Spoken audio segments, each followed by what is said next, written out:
You've no doubt heard people describe audiences as either being cold to you, warm to you, or hot to you, right?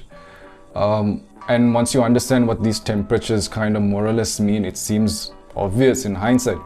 What's not obvious though is how you need to tactically think about the messages you're putting out to them based on the temperature that they are at. Alright, so in this video I want to explore that because I discovered some interesting things about what these temperatures mean. They really mean something about the way people make decisions. Alright, so you need to write the marketing messages that match the decision-making state if a person is cold, hot or warm. In this video we're going to talk about the cold state. All that starts now.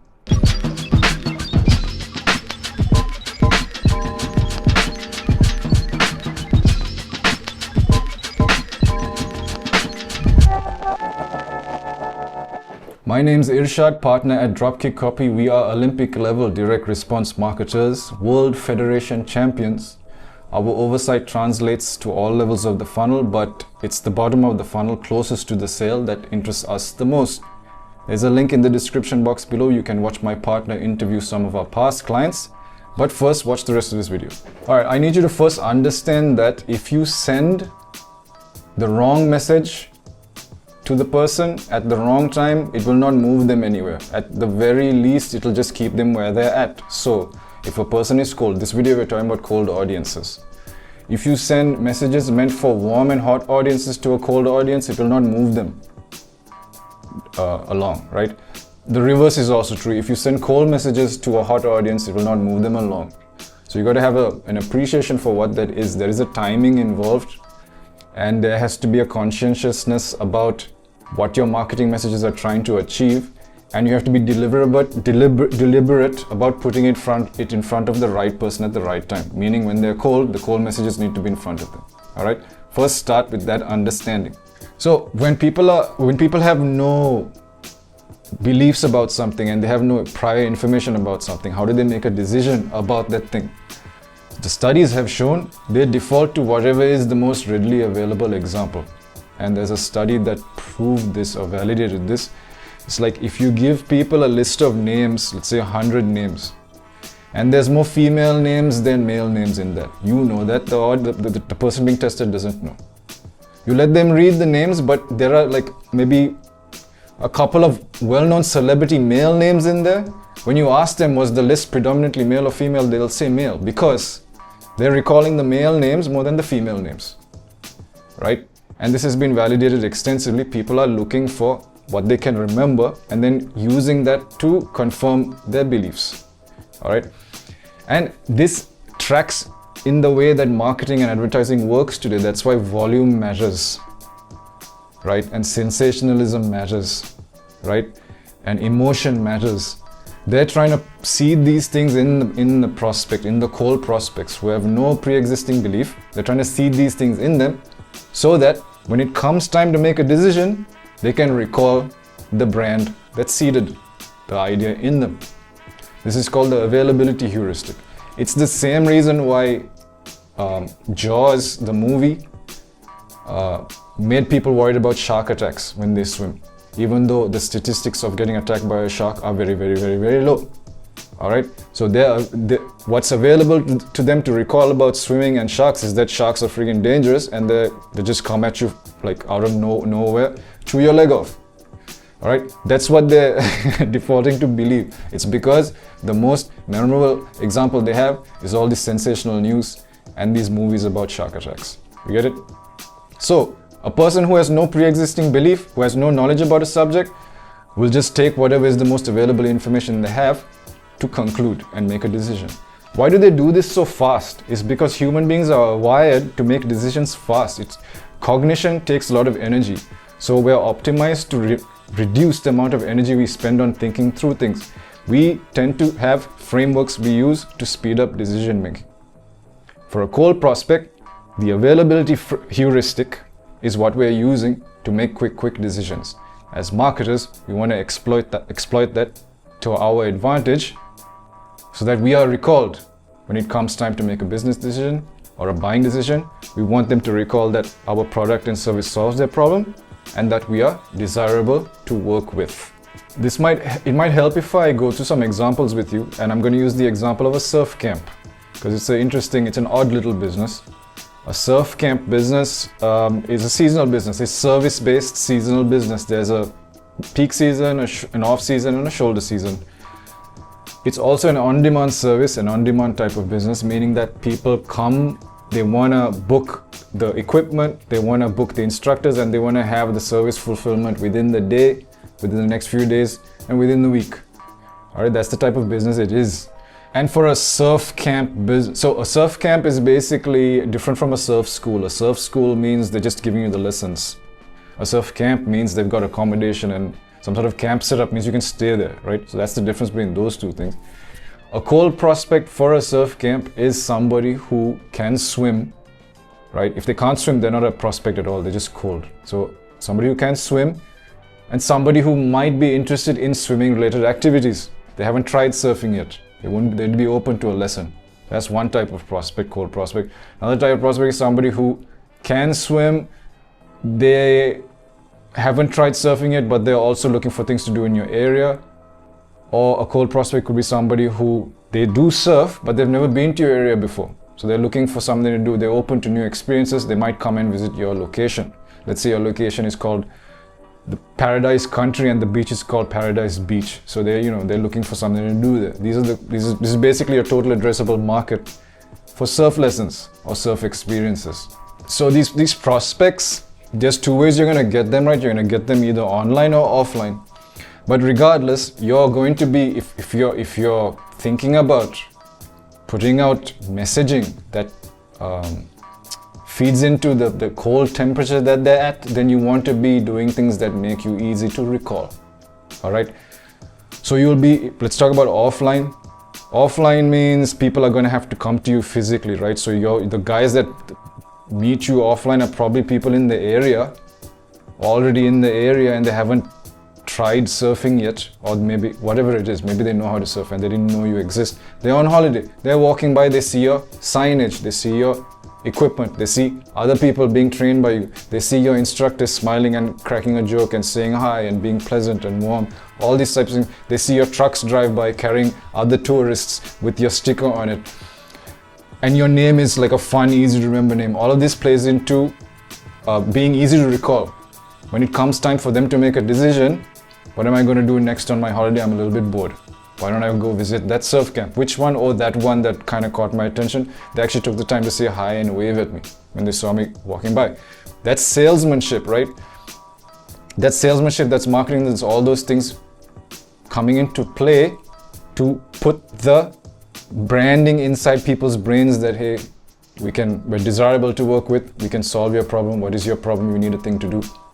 A fun water sports activity, right? So you can play into this offline. Let's talk about online though, what you want to do. So online as well, we want to be playing into this idea that people will recall us when it comes time to make a decision if we're obviously memorable and we've done the things to seed ourselves in their mind.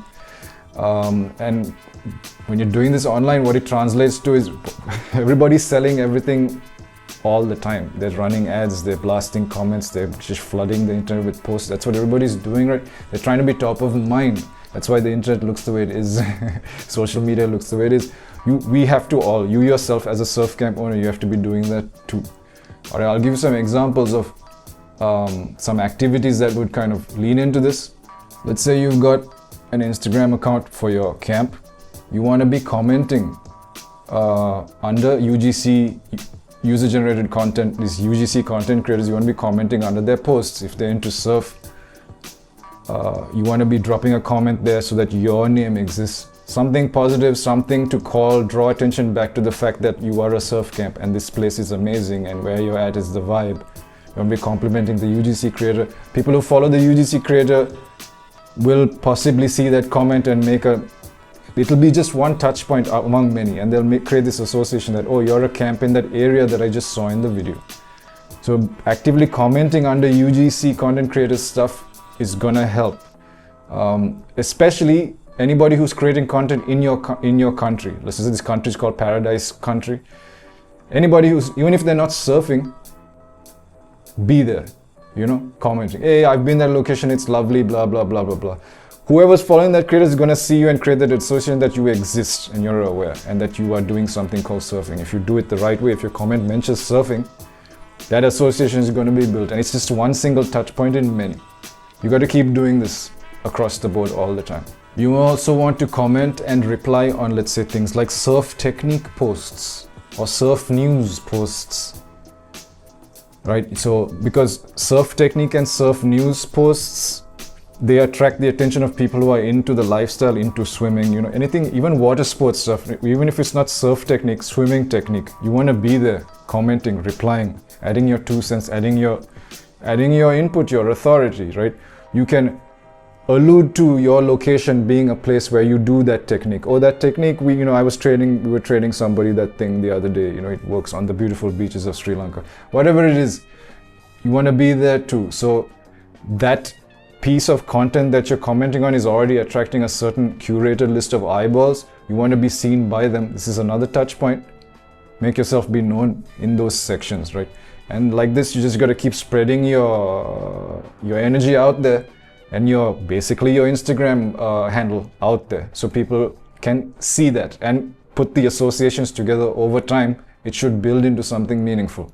Then for your posts, let's say you're making posts, you want to be posting things about the camp life, particularly the customer experiences at the camp. So whenever you have a new customer, make sure you have one of your instructors pull out the form quickly, whip out a little picture, document it a little bit, send that back to your marketing people, your marketing guys, and then upload that in some way to associate yourself with being this place of learning, this place of fun, this place that people are have desired to be at and have enjoyed the experience at, right? Those posts are going to be what cold audiences see if they go into your profile page and just scan through. Sometimes when people click on your Instagram handle, they might not follow you, they'll just scroll through all your posts, and you want them to see things like that.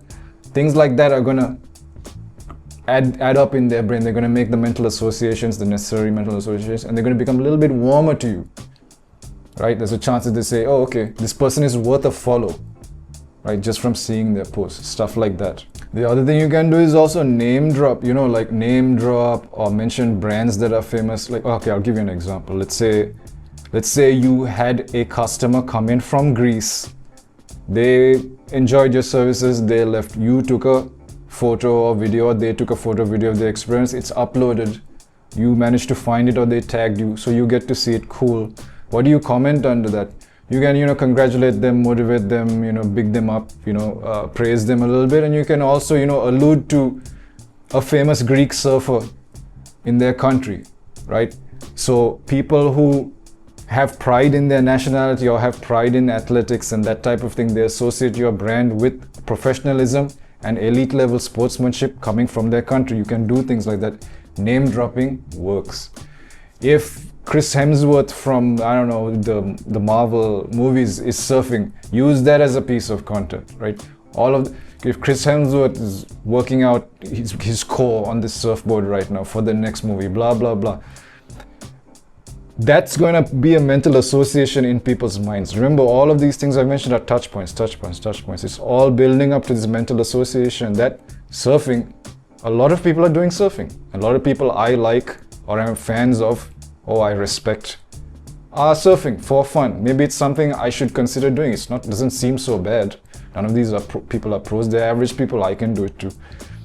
Build up those associations. All of this is it's like casting a net that everybody's gonna get caught in, ensnared in. All your content doesn't even have to be about surfing. It can be about holidaying in general. Remember, you're a surf camp trying to maybe promote beginner lessons, right? So you want to find people who are trying to holiday in your country, right? So you will have content around tourist type of content, promoting the island, promoting the beach, promoting other places in the country, great things to do in Paradise Strip, and you want to slip yourself in there too, right? So being a bit of an advocate for tourism is part and parcel of doing business. You'll notice that, right? That's kind of because what businesses in this lane are doing then is they're creating this mental association between them and the tourist and trying to involve themselves in the planning process and become a thing that people do, right? So why can't you have a list of 6 pictures in a carousel format? Do this and do that, and when you're here, do this and do that, and make sure you try this, and that stuff goes down well, right? Okay, last one, ads. You're going to be running ads, right? What should I do about the ads to cold audience? Great question. If you're selling beginner lessons, right, you can have an ad showing a group of women being trained. Even if it's a carousel ad, show a journey, you know, a journey of people, not just a journey, maybe different aspects of the surfing lifestyle in a carousel format. That's an ad. Run it. You can put like a text overlay that says beginner friendly, so do bring friends, and then the bottom caption will be like, plan your 2026 Bali surf retreat and lock in exclusive beginner friendly rates, something like that, right? You can encourage them to pre-plan for their next holiday and have a call to action so that they can DM you directly. I'll explain why DMing matters. This is in another video. That's the type of ad you can run. You've just basically associated yourself with holidaying, friends, beginner friendliness, and adventure, surfing, and learning and stuff like that, right? So now imagine everything that I've told you, repeated over time, constantly, with consistency. You've basically cast a net, a web of mental associations that hopefully associate your brand with positive things. And this is going to warm them to you. Ultimately, when people do finally follow you, they're probably following you because they're very warm to you and warm to you in the right ways. That's what this is about.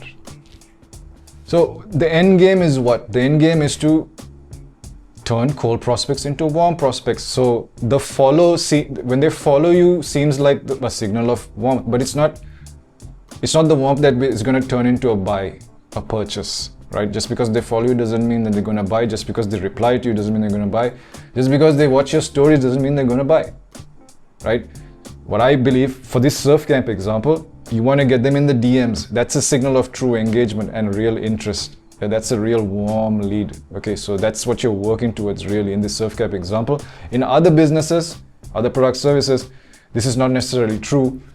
Warmth might be a landing page, whatever it is, an email sign up, etc., right? Still, it's some form of action, some sort of real meaningful action, right?